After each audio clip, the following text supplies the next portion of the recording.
Do you have blocky STL files, the kinds with lots of corners on them? Then this is one way to maybe handle them. You can convert them using Fusion's onboard conversion capability, but when you do, you still get a CAD file that's just as ugly as it was before. Yes, you can cut it and it's real CAD, but with all those extra faces, most people don't want them. How do you handle it? Well, select them and just press the delete key. When selecting, I often like to use the paint command. Selecting only body faces and making sure you're not selecting through also helps. Both which faces you select and the order you select them in can affect your results. Keep trying. These functional elements should be sketched. Do not project them out. In order to do this right, you're going to have to turn this function off.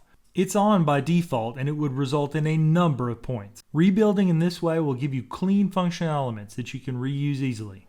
Rebuilding STL files is never easy, but you can find out more here. There may be a ton of ways to do it, but none of them are nice. I do wish you good luck.